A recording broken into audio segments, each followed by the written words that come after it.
To be honest with you, as a young kid, I was a baseball player, and just didn't know anything about wrestling, and I was kind of not really expecting what I got when I got there.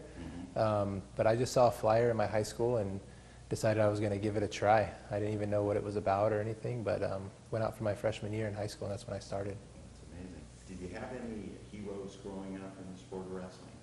Of course, Hulk Hogan. Okay.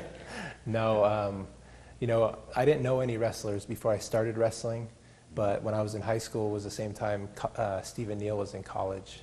And being in the Antelope Valley and Stephen Neal was at Bakersfield, we all knew who he was, and I thought, maybe I could be the next guy to take Stephen Neal's spot in college. And so I looked up to him, and then, he won the world championships, and I definitely knew who he was and kind of looked up to him as a wrestler. Oh, for sure. I actually was afraid to wrestle Greco in high school. I'd go to the freestyle tournaments, and I saw some people get thrown in Greco, and I kind of fell into the shoes of, or the place of having an Olympic coach as my first coach after high school, and he was a Greco coach, and that was Rob Herman. And before that, I had no interest. I thought I was going to be a freestyle wrestler. I went to all the off-season freestyle tournaments, but I started kind of adapting to Greco pretty well. And in high school, I threw a lot of headlocks, and it just kind of worked out for my style, and I adapted to it well and became better at Greco than I was at freestyle, so I stuck with it. My favorite match was during the Olympic trials. I don't know if you know much of my story, but the Olympic trials, I had to go against a guy who I had lost to for the last 4 years in the finals of almost every tournament in the U.S., and was able to beat him 2 out of 3 matches, and that was kind of my most memorable match.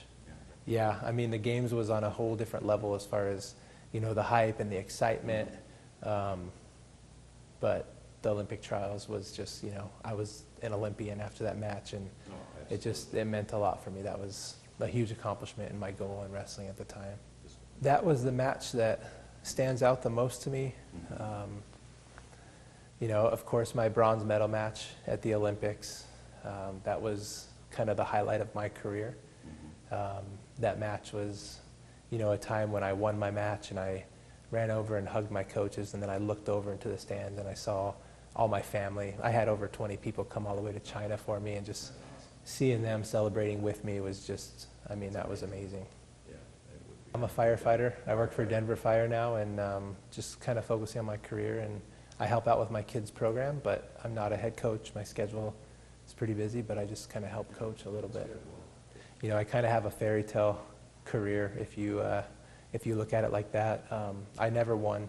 I was never the #1 guy in the country as a wrestler. I never won state tournament. I never won the Armed Forces Championships, and I just kept on working hard, and it worked out for me. I ended up eventually winning the Olympic trials and then bringing home a medal for my country. So absolutely not. I wouldn't change anything. It's just a great story too. Thank you. An inspirational story. Thank you. And congratulations on being inducted in the California Wrestling Hall of Fame. Thank you.